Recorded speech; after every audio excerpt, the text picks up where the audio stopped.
O Brasileirão 2025 chegou ao fim, mas vocês não ficaram com o coração apertado de saudade? Vem para esse vídeo que o 4 Linhas e um Ponto de Vista vai contar os destaques, as decepções e as grandes histórias do Brasileirão 2025. Vem pro vídeo.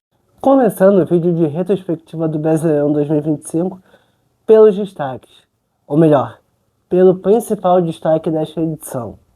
O Mirassol, o Leão Caipira, o time do interior de São Paulo, deu as caras pela primeira vez na elite do futebol e já fez muito bonito, fez um papel muito importante nessa edição de Brasileirão. A equipe do Mirassol não titubeou, não sentiu o peso da elite do futebol e, na sua primeira temporada, já classificou direto para a fase de grupos da Libertadores. Em quarto lugar, a equipe do interior paulista fez valer o seu mando de campo, uma das poucas equipes que não perderam em casa, junto com o Flamengo, e já marca o seu lugar na principal competição continental. A equipe do Mirassol é um exemplo a ser seguido de que dá para você fazer um trabalho digno, um trabalho honesto, sem depender de grandes valores financeiros. Com dedicação, com competência e com honestidade, principalmente, dá para se fazer um grande trabalho. Mirassol, primeiro destaque desse vídeo. O time estreou na elite do Campeonato Brasileiro, não flertou com o Z4 em nenhum momento e, de quebra, classificou direto para a fase de grupos da Libertadores 2026. A equipe terminou invicta em casa junto com o campeão Flamengo. Flamengo que fez valer todas as expectativas que se tinham durante todos os últimos anos e ganhou o Campeonato Brasileiro. O Flamengo foi campeão nacional pela 9ª vez. Então, Flamengo e Mirassol começam esse vídeo encabeçando os principais destaques do Brasileirão de 2025. Outro destaque está no Cruzeiro. O Cruzeiro, depois de 55 anos depois, o Cruzeiro volta a ter o artilheiro do Campeonato Brasileiro. Caio Jorge, atacante cria da Vila Belmiro, cria lá do Santos, foi o artilheiro do campeonato, com 21 gols marcados.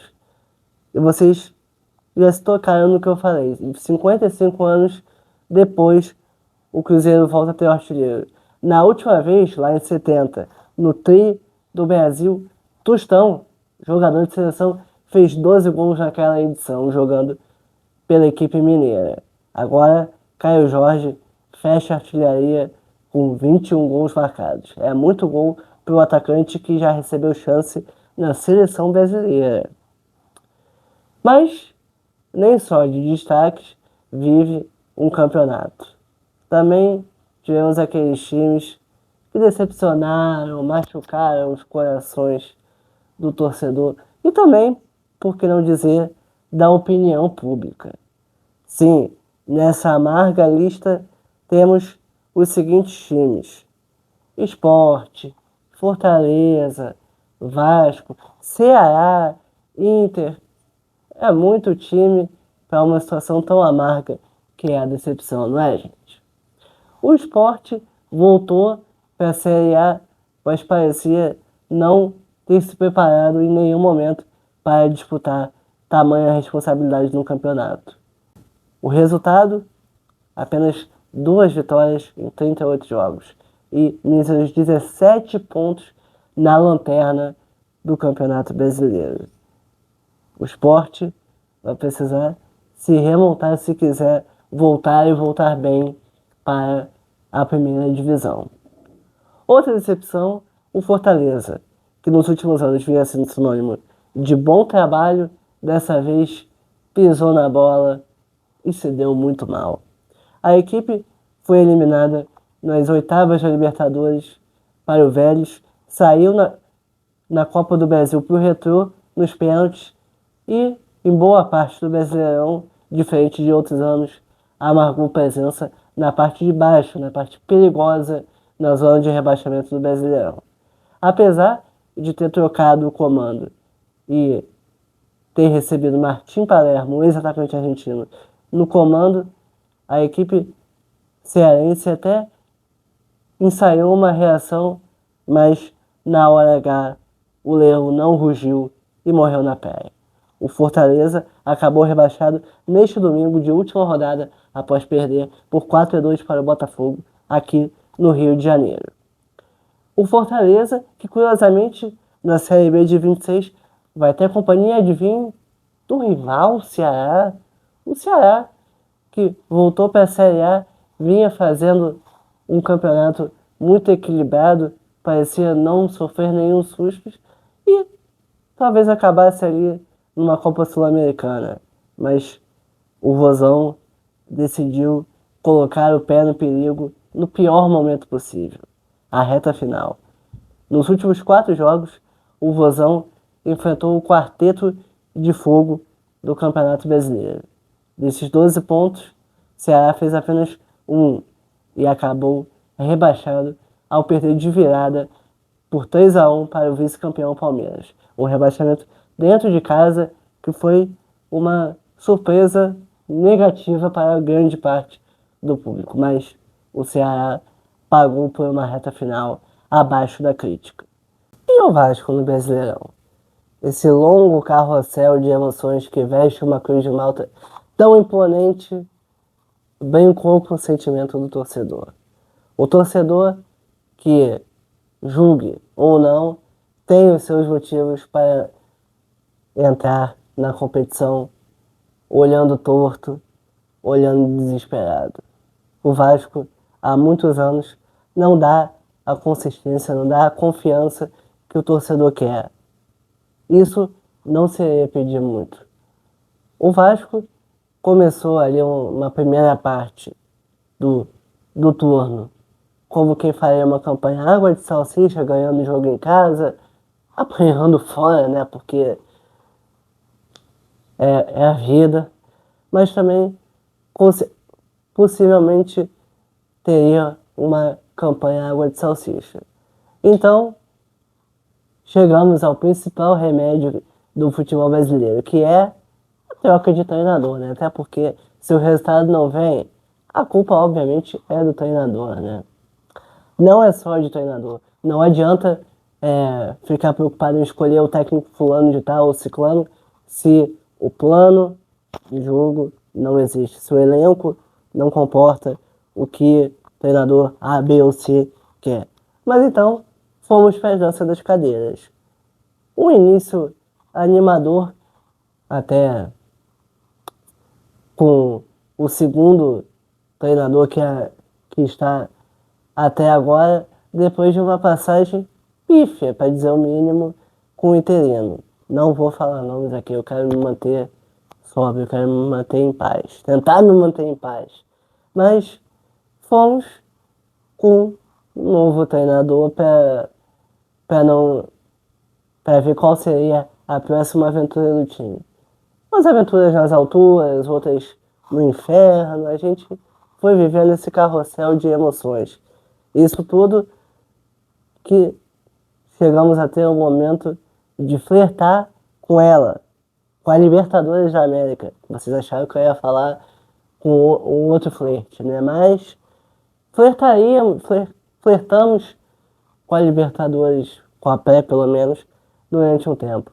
Mas o alívio do vascaíno não vem de graça ou ele não vem. Porque depois de 4 retumbantes vitórias, o Clube de Regatas Vasco da Gama voltou para o marasmo e voltou a ser presa fácil para os adversários e amargou um final de ano, vamos dizer no mínimo, chato, né? Um final de ano desnecessário para ficar numa insignificante 14ª colocação que nos dá mais uma participação na Copa Sul-Americana. Mas dizem aí que as coisas podem acontecer de bom a qualquer momento. a gente pode ir pra Libertadores porque tá na semifinal da Copa do Brasil, né, meus amores? A vida é amarga, mas é louca ao mesmo tempo. Então, nessas amarguras e loucuras, eu tô com esse time aqui. Por esse time, não pelos caras. É por esse time que eu vivo. Abre o olho para 2026. Agora, o nosso destaque do 4 linhas e um ponto de vista vai para as remontadas. 3 remontadas deram tom nesse campeonato brasileiro. 2 ao longo da competição, mais uma em especial ficou para o último jogo, uma redenção de último jogo. E é nessa redenção que a gente começa essa etapa do vídeo.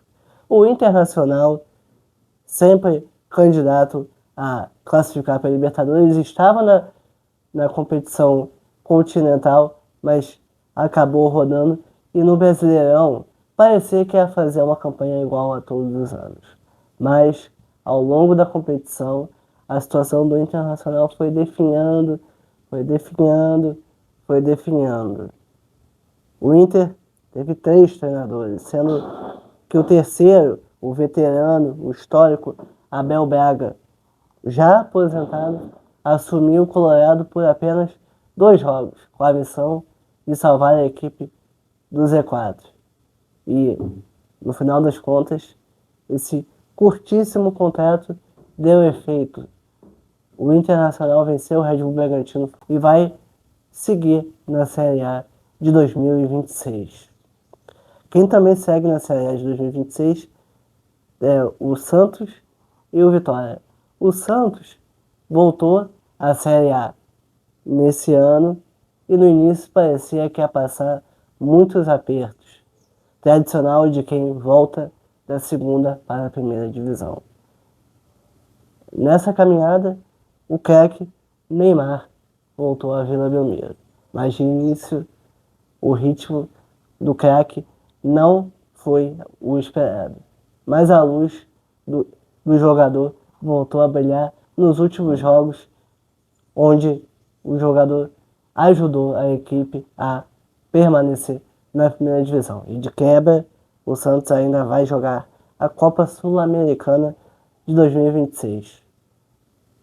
E no destaque final, para as redenções, temos o Sport Clube Vitória.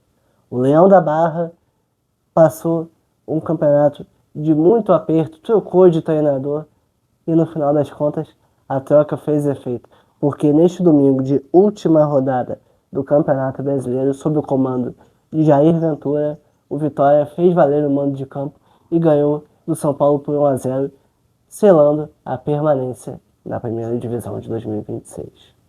Mas, para evitar apertos, é preciso abrir o olho.